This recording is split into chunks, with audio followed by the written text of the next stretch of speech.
हमारे south Asia में जहाँ हम लोग का इलाका है उसमें सिर्फ भारत को और भूटान को छोड़कर बाकी सभी देश इस बीआरआई में शामिल हो चुके हैं। तो यह अब उसके बाद अब आ गया, जैसे इंडोनेशिया में इसने में चीन ने वहाँ पर हाई स्पीड ट्रेन बनाने की योजना शुरू की और वो पहली ट्रेन अब चल भी गई है। जब चीन हाई स्पीड ट्रेन का मतलब कहता है तो उसका मतलब 400 किलोमीटर या उससे भी ज़्यादा स्पीड वाली ट्रेनें होती हैं जो उसने अपने यहाँ बनाया हुआ है। अब जो अफ्रीकन देशों में इसके तहत पार्लियामेंट की बिल्डिंग बनाई गई है। अब फिर बाद में air digital road, air silk road आ गया, जिसके तहत हवाई अड्डे बनाए गए। हवाई अड्डों की नेटवर्किंग ट्रेन से की गई, ट्रेन की नेटवर्किंग रोड से की गई।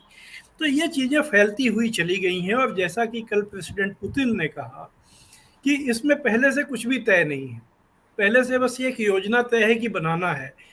क्या बनाना है, कैसे बनाना है, ये जिस देश में जब योजना शुरू होती है तो वहाँ के हालात के मुताबिक तय होता है। तो वो एक खाका है जो बहुत ठोस नहीं है और ज़रूरत के मुताबिक उसको ढाल दिया जाता है, इसलिए इसका अट्रैक्शन बढ़ता चला गया। ये प्रेसिडेंट पुतिन ने कल जो इंटरव्यू दिया उसमें उन्होंने कहा है। तो अब ये जो बेल्ट एंड रोड है, इसके साथ चीन ने पूरी दुनिया के लिए एक कॉन्सेप्ट ही उसने पेश किया हुआ है, जिसको बहुत से लोग साइनो फॉर्मिंग कह के उसकी आलोचना करते हैं, यानी चीन अपने रूप में सबको डालना चाहता है, ये कह के उसकी आलोचना की जाती है। तो उसके तहत चीन ने कई कॉन्सेप्ट उसमें उन्होंने रखे हैं। बेसिक कॉन्सेप्ट जो है, जो शी जिनपिंग बोलते हैं कि कम्युनिटी ऑफ शेयर्ड फ्यूचर, दुनिया को एक ऐसा समुदाय बनाना जिसका साझा भविष्य है, यानी पूरी दुनिया का एक साझा भविष्य है। और उस भविष्य को बेहतर बनाने के लिए उन्होंने कई इनिशिएटिव की है। उसमें उन्होंने जैसे उन्होंने सबसे पहले ग्लोबल सिक्योरिटी इनिशिएटिव का एक कॉन्सेप्ट रखा, फिर ग्लोबल डेवलपमेंट इनिशिएटिव का एक कॉन्सेप्ट रखा, जिसको चीन ने जो संयुक्त राष्ट्र संघ का जो SDG है, सस्टेनेबल डेवलपमेंट गोल, उसके साथ अलाइन कर दिया। और फिर अभी कुछ महीने पहले उन्होंने ग्लोबल सिविलाइजेशन इनिशिएटिव शुरू किया कि अलग दुनिया में जो अलग अलग सभ्यताएं हैं उनके बीच में संवाद हो, जोड़ हो। अब देखिए, ये जो जोड़ है इसमें कोई इंफ्रास्ट्रक्चर नहीं है। तो अगर दो सभ्यताएं आपस में संवाद करती हैं या एक दूसरे से सीखने की कोशिश करती हैं, तो उसमें कोई रोड नहीं बनेगा, उसमें कोई एयरपोर्ट नहीं बनेगा, उसमें कोई ट्रेन नहीं चलेगी।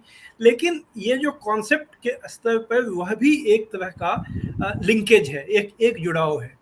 तो ये कुल मिलाकर, चूंकि इसको एक बड़े उस पैमाने पर, एक बड़े नजरिए के साथ, जिसका एक लाइन में वही बात है कि कम्युनिटी ऑफ शेयर्ड फ्यूचर, पूरी दुनिया का एक भविष्य है, और उसको बनाने के लिए जो जमीन पर काम है वो BRI है। डेवलपमेंटल गोल्स में जो यूनाइटेड नेशंस के साथ उसको जोड़ा गया है। सिक्योरिटी में ये कॉन्सेप्ट है कि उन्होंने रखा है कि सभी देशों की सुरक्षा का समान महत्व है, एक देश की सुरक्षा दूसरे के कॉस्ट पे नहीं होनी चाहिए, जो पश्चिम का नज़रिया है, जो जीरो सम गेम है कि एक की जीत दूसरे की हार होती है।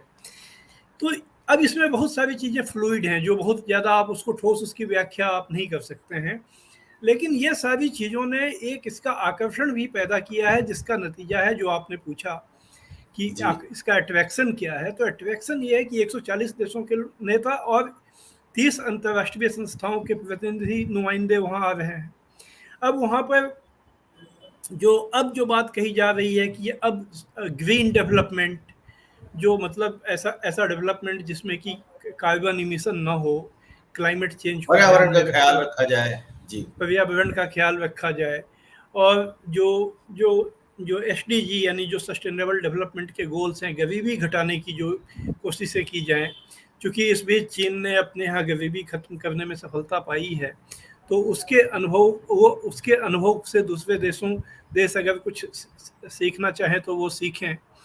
तो ये कुल मिलाकर ये एक ढांचा है, जिस ढांचे की वजह से आज वहाँ पर जो कल से शुरू हो रहा है उसमें इतने बड़े पैमाने पर लोग जुट गए।